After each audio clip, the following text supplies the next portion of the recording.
ഉർവശിയുടെ അഭിനയത്തെക്കുറിച്ചോ അവരുടെ പിന്നെ ചലച്ചിത്ര നടി എന്നുള്ള നിലയിലുള്ള അവരുടെ പെർഫോമൻസിനെ കുറിച്ചോ നമുക്ക് ഒരു അഭിപ്രായ വ്യത്യാസവുമില്ല. മറ്റു പല കാര്യങ്ങളും അവരുടെ പേഴ്സണൽ ജീവിതം അതൊക്കെ വേറെ, അതൊന്നും നമുക്കിവിടെ ചർച്ച ചെയ്യേണ്ട കാര്യമില്ല. പക്ഷേ ഈ അവാർഡ് ലഭിച്ചപ്പോൾ, ഈ ദേശീയ അവാർഡ് ഇപ്പോൾ പ്രഖ്യാപിച്ചപ്പോൾ മികച്ച സഹനടിക്കുള്ള അവാർഡ് ഉർവശിക്ക് ലഭിച്ചു. അതുപോലെ തന്നെ മികച്ച സഹനടനുള്ള അവാർഡ് വിജയരാഘവന് ലഭിച്ചു. ഈ 2 അവാർഡ് കിട്ടിയപ്പോൾ ഉടൻ തന്നെ മാധ്യമപ്രവർത്തകരോട് ഈ ഉർവശി പറഞ്ഞത് വളരെ സന്തോഷം, ഞാൻ ആഹ്ലാദിക്കുന്നു.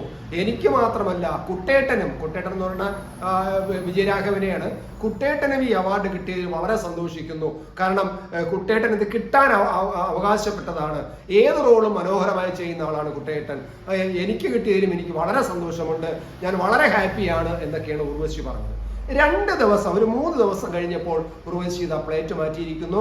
ഇതിനകത്ത് ആരൊക്കെയോ കുത്തിത്തിരിപ്പ് നടത്തിയിരിക്കുന്നു എന്നത് കാണുന്നത് വ്യക്തമാണ്. കാരണം അവർ പറയുന്ന കാര്യത്തിൽ ഒരു ജെനുവിനായിട്ട്, അതായത് എന്ത് മാനദണ്ഡം അനുസരിച്ചാണ് ഈ അവാർഡ് പ്രഖ്യാപിച്ചത് എന്ന് ചോദിക്കുമ്പോൾ തന്നെ ആടുജീവിതത്തെ കൂടി അതിനകത്ത് ഉൾപ്പെടുത്തിക്കൊണ്ടിട്ട് ആടുജീവിതം എന്ന സിനിമ എന്തിനാണ് ഒഴിവാക്കിയത് എന്ന് ചോദിക്കുകയും അതിനകത്ത് ചില കാര്യങ്ങളുണ്ടെന്ന് എനിക്കറിയാം എന്ന് പറയുകയും ചെയ്യുമ്പോൾ ആരാണ് അതിനകത്തുള്ള ചില കാര്യങ്ങൾ ഈ ഉർവശിക്ക് പറഞ്ഞു കൊടുത്തത്, അല്ലെങ്കിൽ ആ കാര്യങ്ങൾ എന്താണ് എന്ന് കൂടി ഉർവശി വ്യക്തമാക്കേണ്ടതാണ്.